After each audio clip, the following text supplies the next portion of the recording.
Salut tout le monde et bienvenue sur ce nouveau point, cette fois-ci consacré au mode Battle Royale de Fortnite. Allez, c'est parti.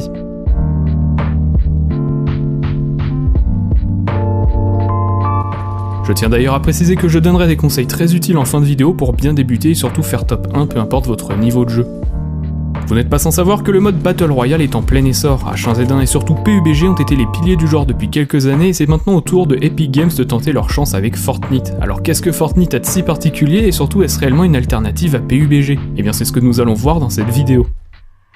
Le principe du mode de jeu Battle Royale est de regrouper 100 joueurs et de les parachuter sur une carte qui dispose d'armes et d'équipements afin de survivre et d'être le dernier survivant. Il est d'ailleurs possible de jouer en équipe de 2 à 4 joueurs, le but étant d'être les dernières équipes en vie.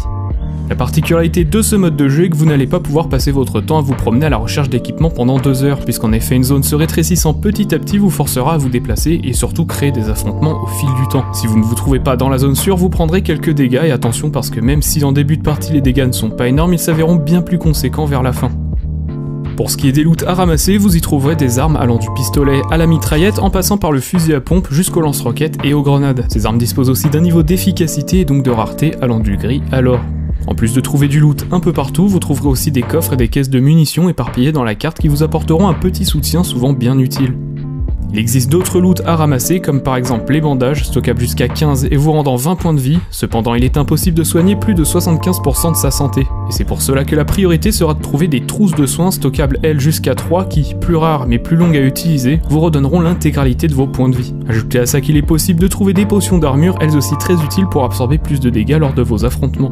Mais Fortnite ne s'arrête pas là, en effet le jeu propose du craft qu'il vous faudra maîtriser pour prendre l'avantage sur certaines situations. Tout est destructible et tout ce qui est destructible vous donne 3 types de ressources différentes, du bois, de la pierre et du métal. Ces ressources vous serviront à créer 4 surfaces différentes, un sol, un mur, un escalier et un toit. Rajoutez à ça la possibilité de trouver des pièges à installer où bon vous semble. Vous pouvez d'ailleurs modifier vos constructions afin de créer une porte ou une sorte de mirador, mais attention cependant à utiliser la bonne structure pour vous abriter. Le bois ne supportant pas énormément d'impact, assurez-vous de vous abriter derrière des constructions en pierre ou en métal. Pour ce qui est du gameplay, il peut paraître très arcade mais ne vous y méprenez pas. La moindre balle perdue se fera ressentir tant la santé est faible. Il faudra d'ailleurs faire preuve de patience, de précision ou de chance lors de certains affrontements, car même avec le plus faible des fusils d'assaut, une balle en pleine tête peut s'avérer mortelle. Et maintenant que j'ai fait le tour de jeu, je vais vous donner quelques astuces pour bien débuter. La première astuce sera sur le parachutage. Si vous n'êtes pas à l'aise en PVP, éloignez-vous le plus possible des grosses zones de conflit. Bien que ces zones soient parfaites pour avoir de l'équipement rapidement, provoquer le PVP en début de partie n'est pas forcément la meilleure des idées pour terminer premier. Seconde astuce, atterrissez toujours sur le toit des bâtiments. Le décor étant entièrement destructible, prenez au moins cet avantage, sachant qu'en plus de ça, les greniers des maisons regorgent de coffres en plus du loot environnant.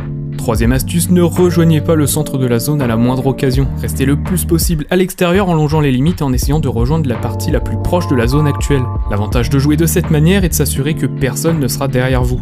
Quatrième astuce, soyez patient et observez. Il est inutile de forcer l'affrontement quand on peut l'éviter. Attendez que la cible s'éloigne ou se rapproche de vous pour agir en conséquence.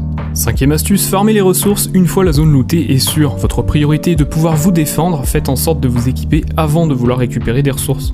Sixième astuce, utilisez le craft intelligemment et à votre avantage. Le craft c'est bien, le craft c'est marrant, mais construire à outrance ne fera que révéler votre position. Et sauf qu'à extrême, il est inutile de vous barricader à la moindre occasion. Et dernière astuce, amusez-vous. Le jeu est avant tout fait pour être fun, et même si tryhard le top 1 pour montrer sa supériorité c'est plutôt cool, prenez avant tout la peine de jouer pour le plaisir. Et pour répondre à la question est-ce une alternative à PUBG? Eh bien oui, à condition d'adhérer au côté un petit peu plus arcade du jeu.